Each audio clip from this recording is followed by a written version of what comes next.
띠아르 명절이 시작이 됐습니다. 오늘부터 월요일까지 네팔은 다시 축제 분위기로 들어갔습니다. 안녕하십니까 자TV 시청자 여러분, 카트만두에서 최일수 인사드립니다. 네팔 소식 전해드리도록 하겠습니다. 가장 먼저 코로나 브리핑 해드리겠습니다. 11월 13일 금요일 코로나 브리핑입니다. 확진자는 총 2111명이 나왔습니다. 2111명이 나오면서 네팔 전체 누적 확진자 수는 지금 20만 6,353명이고요. 하루 확진율은 22.14%. PCR 테스트를 많이 하지 못했습니다. 그래서 확진율이 좀 많이 나온 것 같고요. 카트만두 보겠습니다. 카트만두 같은 경우 1207명이 나왔습니다. 1207명이 나오면서 하루 확진자의 57.17%는 카트만두 밸리에서 나왔어요. 카트만두 밸리는 항상 나오는 숫자가 있으니까 PCR 테스트가 줄어들면은 카트만두 밸리의 확진자 비율이 확 올라가는 것 같습니다. 세세하게 보겠습니다. 카트만두가 919명이고요. 박타푸르가 108명입니다. 그리고 랄리푸르가 180명. 이렇게 해서 1207명. 누적 지금 수도 확진자, 밸리 확진자는 97,216명. 이틀 정도, 2-3일 정도 지나면은 10만 명이 넘어갈 것 같습니다. 활성 사례 체크해 보겠습니다. 먼저 카트만두 활성 사례부터 체크해 보겠습니다. 카트만두 디스트릭트가 16,441명 활성 사례입니다. 아직 치료가 안 된 사람을 뜻하는 거죠. 박타푸르가 1267명입니다. 랄리푸르가 2431명. 어제보다 710명 줄었습니다. 확진자보다 퇴원자가 많았거든요. 그래서 710명이 줄으면서 지금 현재 카트만두 밸리의 활성 사례는 2만 139명입니다. 많이 줄었죠. 그러나 지금 네팔 전체 활성 환자의 54.39%는 카트만두 밸리에 있습니다. 더 많아졌어요. 55% 가까이 많아졌고요. 카스키 보겠습니다. 포카라가 속해 있는 카스키. 포카라가 속해 있는 카스키는 어제보다 37명이 줄어든 1531명입니다. 활성 사례입니다. 지금 아직 치료가 안 된 사람이라고 생각하시면 되고요. 그런데 계속 말씀드리는 거지만 전국적으로 카트만두나 뭐 카스키나 다 마찬가지로 병원에 있는 시설에 있는 사람보다 집에서 격리 받는 사람이 많습니다. 그게 문제라고 계속 제가 말씀을 드렸죠. 500명 이상 활성화 케이스 디스트릭트 체크하겠습니다. 하나가 늘었습니다. 하나가 8파가 다시 늘었습니다. 8파가 들어오면서 14개로 바뀌었습니다. 불러드리도록 하겠습니다. 자파, 모랑, 순서리, 카트만두, 박타푸르, 랄리푸르, 치투안, 카브레, 카스키, 노알보르시 웨스트, 당, 루판데히, 팔파, 꺼일라리. 지금 불러드린 14개 디스트릭트는 활성화 케이스가 500명 이상 있는 데입니다. 물론 뭐 카트만두 같은 경우는 16,000명이 있죠. 물론 뭐 비교 대상이 안 되긴 하지만 아무튼 500명 이상인 데는 지금 레드존으로 처리되고 있습니다. 지도를 보시면 알겠지만은 레드존으로 나와 있기 때문에 여기는 위험한 지역이다 이렇게 보시면 되고요. 지도를 보면은 옅어질수록 수가 적은 겁니다. 그래서 연두색이 되면은 제로가 되는 겁니다. 그래서 지금 지도에 보이는 한 군데가 딱 연두색이죠. 거기가 바로 머낭입니다. 머낭 지역은 지금 활성화 케이스가 제로입니다. 사망자 보겠습니다. 사망자 13명이 발생했습니다. 13명이 발생해서 네팔 지금 누적 사망자 수는 1202명입니다. 1202명이고 사망률은 0.58%. 활성화 케이스 전체적으로 어제보다 1439명이 빠졌습니다. 퇴원자가 많았거든요. 1439명이 빠지면서 활성화 케이스 37,022명. 그러나 이 37,022명 중에서 활성화 케이스 중에서 집에 있는 사람이 29,049명입니다. 압도적으로 많습니다.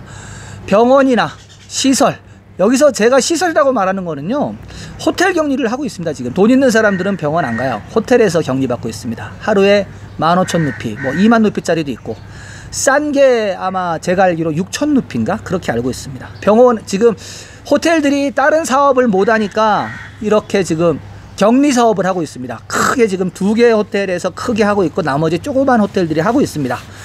그러한 시설에서 격리받는 사람이 1973명입니다. 1973명이고 이 중에서 1973명 중에서 중증 환자 체크해 보겠습니다. ICU에 들어가 있는 사람 어제보다 14명이 늘었네요. 387명 되겠고요.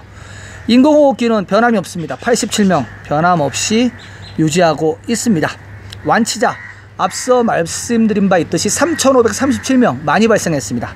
3,000명이 넘게 3,537명이 발생하면서 회복률은 81.47%를 보였고요. 그리고 지금 누적 완치자 수는 168,129명이 되겠습니다.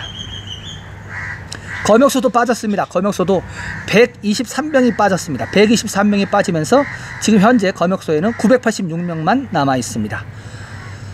이 사람들도 빨리 그 PCR 결과가 나와서 음성 결과가 나와서 집으로 갔으면 좋겠습니다. PCR 테스트는요 하루 동안 10,000건도 못했습니다. 9,533건. 다시 명절이 시작됐잖아요. 그래서 지금 계속 줄어들 것 같습니다. 당분간은 또 이번 주 한 대충 한 금요일까지 또 PCR 테스트 많이 없을 것 같아요. 명절은 명절이니까 이제 명절 세고 보죠 뭐. 9,533건 실행해서 지금 누적 PCR 건수는 159만 3,850건 했습니다. 확진율은 앞서 말씀드린 바 있듯이 22.14%였고요. 예, 단신으로 넘어가겠습니다. 계속 말씀드리는 것 다시 한번 계속 말씀드립니다. 외교관 여건 소지자, 그리고 국제개발협력기관, 유엔기관, 그리고 네팔 정부와 프로젝트를 하시는 분만이 지금 들어오실 수가 있습니다. 그리고 트래킹 목적으로 들어오시는 분은 복잡합니다. 계속 말씀드리지만은 예전처럼 카트만두 공항 와서 도착 비자 없습니다. 미리 받아서 오셔야 됩니다. 대한민국에 있는 네팔 대사관에 가셔서 미리 여행 비자를 신청을 하셔서 거기서 OK 사인을 받아서 들어오셔야 됩니다. 그러기 위해서는 일단 먼저 카트만두에 있는, 아니면 뭐 네팔 뭐 포카라에도 상관없습니다.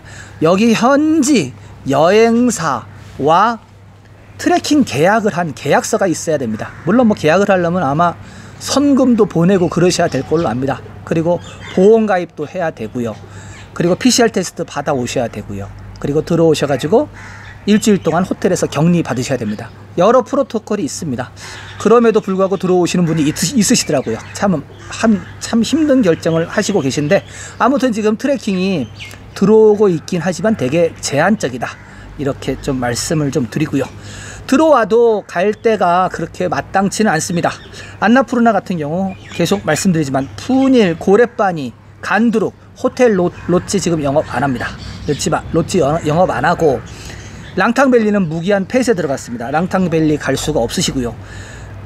안나푸르나 존 같은 경우는 마르디 히말이 열려 있습니다. 마르디 히말이 열려 있는데 마르디 히말도 PCR 테스트 가져가셔야 됩니다. 그리고 머낭, 무스탕, 에베레스트 존 다 PCR 테스트 가져가야 됩니다.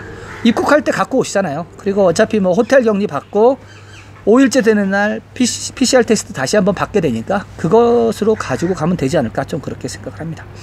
아무튼 정상적인 상황은 아닙니다. 비상적인 상황 하에서 지금 네팔이 굴러가고 있습니다. 네, 계속해서 단신 몇 가지 전해드리도록 하겠습니다. 미국 USAID에서 네팔 보건인구부에 100개의 산소호흡기를 기증했다는 소식입니다. 네, 산소호흡기 지난번에도 제가 한번 체크한 적이 있는데, 산소호흡기 세트가 대충 그때 6천만원에서 7천만원 정도 됐던 걸로 제가 기억을 하거든요. 굉장히 비쌉니다. 이게 그냥 그 호흡기만 씌우는 게 아니라 그 호흡기에 관련된 모든 전자장비까지 다 씌우는 거기 때문에 되게 비쌉니다. 요번에 그 미국 그 USAID에서 커다란 아주 결정을 내려서 산소호흡기가 좀 네팔에 많이 좀 늘어나게 됐습니다. 좋은 소식입니다.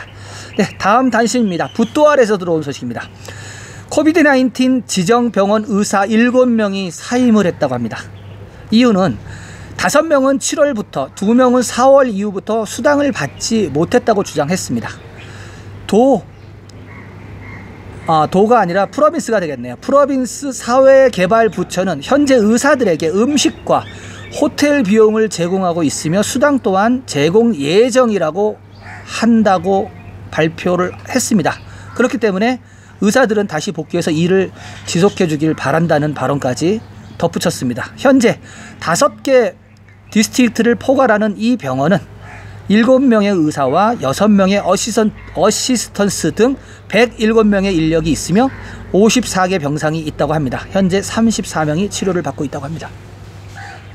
한국에서도 수당 지급 제대로 못해가지고 문제가 됐던 적이 있었죠. 그때 대구였었나요? 대구에서 대구시장이 수당을 늦게 주는 바람에 좀 사회적 어떤 이슈가 됐던 적이 있는데, 붓도월에서도 이런 소식이네요. 7명이 돈을 못 받고 계속 일하니까 힘들다고.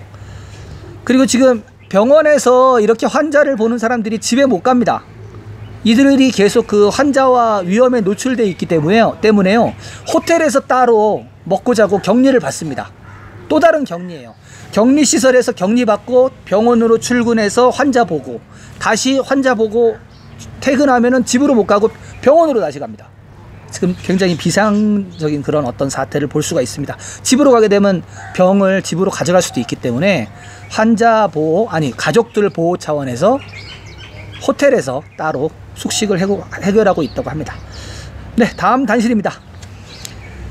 카트만두 랄리푸르 동물원 소식을 지난번에 제가 전해드린 적이 있는데, 3월 20일 폐쇄 이후에 동물들의 식량 공급이 차질이 있었고 80명의 인력 중에서 30명이 정리 해고가 되었으며 경제적 어려움이 많았다고 합니다. 그래서 수일 내에 다시 오픈할 것을 준비하고 있다고 합니다. 안전수칙을 지켜가면서 하루에 관광객, 관람객 800명으로 한정해서 오픈 예정이라고 합니다. 그러나 먹이주기나 동물 만지기 이런 것들은 금지한다고 하고요. 한번 입장하시는 분들은 1시간 30분만 관람한다, 이렇게 규칙을 만들고 있다고 합니다. 네, 오늘 소식은 여기까지입니다. 아직까지 제 컴퓨터가 고쳐지지 않아 가지고 소식을 제가 편집을 하기가 되게 어렵더라고요. 핸드폰으로 하기가 복사해서 붙여놓고 뭐 이렇게 편집하기가 되게 어려워서 좀 힘듭니다. 어제 저녁에 제가 그 랩탑 컴퓨터를 찾아왔습니다. 전력 부분에 좀 이상이 있었더라고요. 컴퓨터 그 보드에 있는 파워 서플라이 그리고 디스트리트부터 거기 칩이 망가졌다고 그거를 갈았습니다. 크게 그 고장이 안 나서 2,500루피만 주고 왔습니다. 아무튼 큰 고장이 아니라서 다행입니다. 자TV는 매일매일 여러분들에게 네팔 소식을 전해드리고 있습니다. 지속적인 업데이트 받아보시려면 구독 버튼 눌러주시고요. 구독 버튼 후에 나오는 종 모양의 알림 설정을, 전체 알림 설정을 하시면 제가 카트만두에서 보내드리는 모든 소식을 가장 먼저 받아보실 수가 있겠습니다. 저는 내일도 새로운 소식을 갖고 여러분들을 찾아뵙겠습니다. 시청해주신 여러분 감사합니다.